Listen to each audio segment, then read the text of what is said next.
Can I hold your hand. एक खूबसूरत एहसास, कोमल अग्रवाल की कलम से निकला उपन्यास।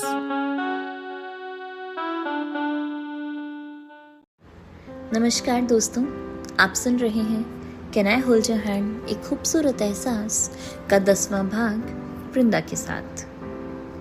लाल कोठी के विशालकाय लॉन में शामियाना लगा हुआ था।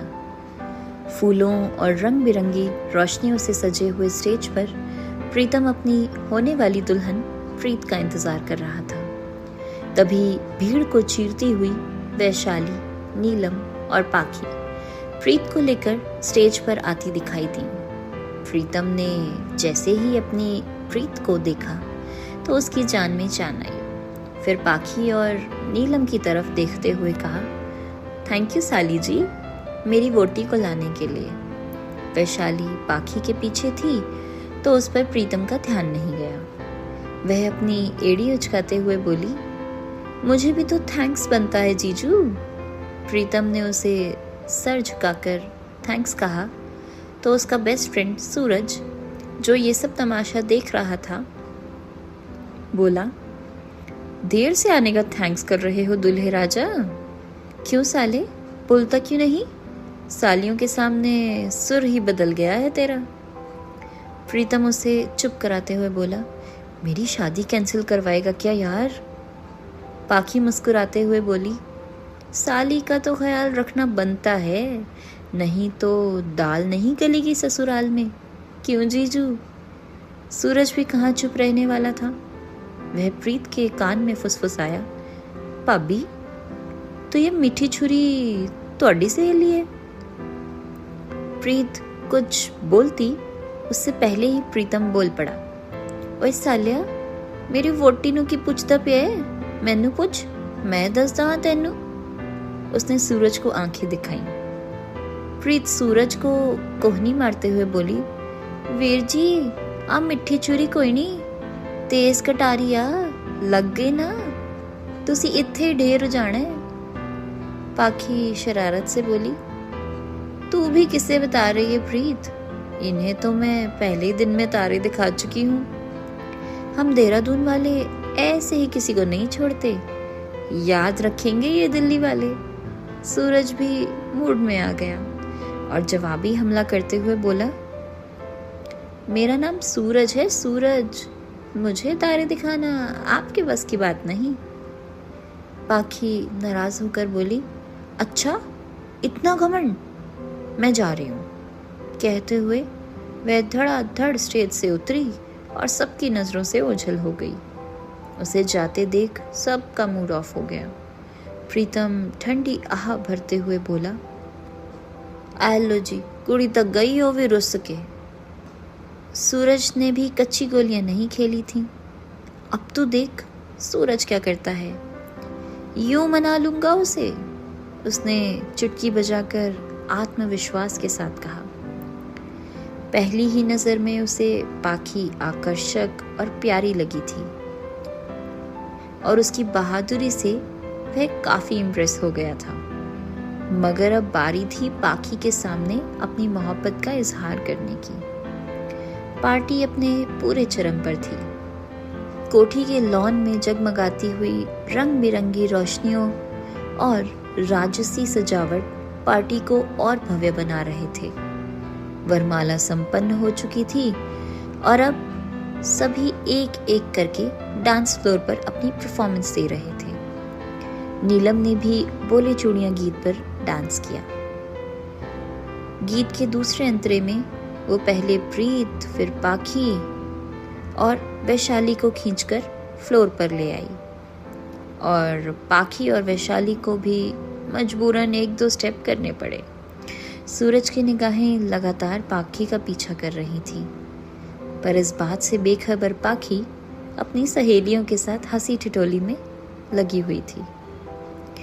तभी होस्ट माइक पर कुछ अनाउंस करने लगा। बरबस ही पाखी का ध्यान उस ओर चला गया। अब सूरज पराजी देंगे लड़के वालों की तरफ से एक धमाकेदार परफॉर्मेंस, और ये उन्होंने डेडिकेट की है किसी खास लड़की को। तभी भीड़ में से कोई बोला, नाम की है कुड़ी दा। होस्ट ने जवाब दिया, नाम वाम तो हमें मालूम नहीं भाई, आप काम देखिए। So let's welcome our rock star. Guys, please put your hands together for the most dashing bachelor, सूरज प्रताप सिंह। सूरज का नाम सुनते ही उससे नाराज पाखी अपनी जगह से उठकर जाने को हुई। तभी सूरज उसके पास आया और बेहद अनुरोधपूर्ण लहजे में बोला, आपसे एक रिक्वेस्ट है, सॉन्ग सुनकर जाइएगा। सूरज के जाने के बाद पाखी जाने के लिए मुड़ी, पर वैशाली ने उसे बैठा लिया। रुकना यार, गाना सुनकर ही जाएंगे। पाखी ने सूरज को पहली बार ध्यान से देखा। डार्क नेवी ब्लू ब्लेजर में वह सचमुच कोई शहजादा लग रहा था। सभी दोस्त उसे चीयर अप कर रहे थे, सूरज सूरज सूरज। म्यूजिक बजना शुरू हुआ और सूरज ने गाना शुरू किया। संगीत के साथ गीत के बोल हवा में लहरा रहे थे। पाखी ने धड़कते दिल के साथ उसे देखा और दोनों की निगाहें मिल गईं।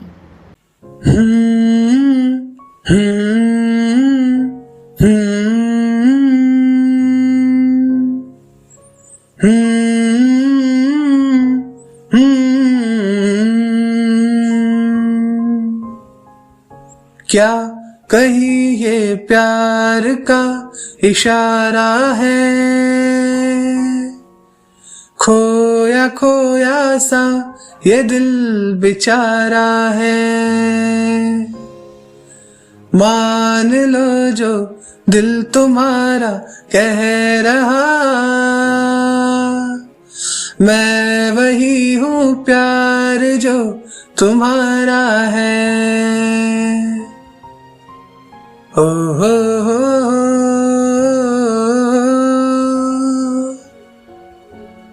जी रहा हूँ मैं जैसे एक ख्वाब को, पढ़ रहा हूँ मैं दिल की किताब को। क्यों रहूं मैं तुमसे यूं जुदा जुदा, कश्तियों के पास भी किनारा है।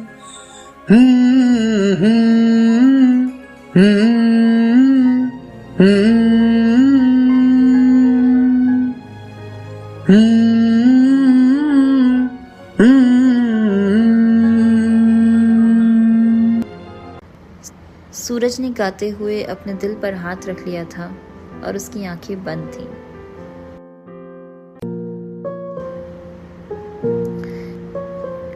पाखी मंत्रमुग्ध सी उसके गीत में खो गई थी। वैशाली ने उसे पिंच किया तो उसका सम्मोहन टूटा। उसने वैशाली का हाथ थामा और वहां से जाने लगी। तभी एक आवाज ने उसके कदम रोक लिए। Excuse me. दोनों मुड़ी। सूरज ने पाखी को लक्ष्य कर कहा, ये गाना मैंने आपके लिए गाया है, पसंद आया आपको? पाखी को इस तरह उसे देखते हुए गाना, फिर लोगों के बीच पार्टी में रोकना बहुत अजीब लग रहा था। वह मन ही मन डर भी रही थी, पर हो ही क्या सकता था। उसने गुस्से में कहा, आप मेरा पीछा छोड़ने का क्या लेंगे? एक प्यार भरी मुस्कान। सूरज ने शरारती मुस्कान से कहा तो पाखी के साथ खड़ी वैशाली ने उसे पिंच कर दिया। स्टूपिड, वह बोली और तेजी से वहां से वैशाली को खींचती हुई ले गई। बेचारा सूरज, जिसके आगे पीछे लड़कियों की लाइन लगी रहती थी, जो सबके लिए the most eligible marriage material था, पाखी के ऐसे इग्नोर करने से चकित रह गया। जब सूखा मुंह लेकर वह प्रीतम के पास पहुंचा तो प्रीतम ने भी उसके जले पर नमक छिड़कना शुरू कर दिया। ਕੀ ਬਣਿਆ ਸਾਡੇ ਟੀਪੂ ਸੁਲਤਾਨ ਨੂੰ? ਥੋਬੜਾ ਵੇਖ ਕੇ ਤਾਂ ਲੱਗਦਾ ਹੈ ਕੁੜੀ ਨੇ ਘਾਸ ਹੀ ਨਹੀਂ ਪਾਈ। बेचारा साडा हीरो। सूरज इस बार सीरियस था। उसने कहना शुरू किया, तुझे मजाक सूझ रहा है यार? आंखें देखी हैं तूने उसकी, सीधे जाकर दिल में उतरती हैं। मैं अपना दिल हार बैठा हूँ प्रीतम। उसे यूं अपसेट देख प्रीतम को बुरा लगा। उसने उसके कंधे पर हाथ रखकर कहा, मैं तो समझता था तू मजाक कर रहा है, पर अब जब तू इतना सीरियस है तो फिर पता ठिकाना निकलवाता हूँ कुड़ी दा। जैसे ही सूरज ने ये सुना वह खुश होकर बोला, थैंक यू यारा, तू सचमुच यारों का यार है। प्रीतम ने उसे गले लगाकर कहा, तेरे लिए तो मेरी जान भी हाजिर है यार, कभी वो भी मांग कर देख लेना। सूरज मुस्कुराते हुए बोला, जिस दिन जान देने का वक्त आया ना, उस दिन सूरज। इससे पहले कि वह कुछ और बोलता, प्रीतम ने उसकी पीठ पर धौल जमाई, तू मेरी शादी में आया है या किसी शोक सभा में? दोनों दोस्त हंसने लगे। तो दोस्तों, ये था दोस्ती का एक प्यारा सा एहसास। अगर कहानी अच्छी लग रही है तो आगे भी ज़रूर सुनिएगा। Thank you.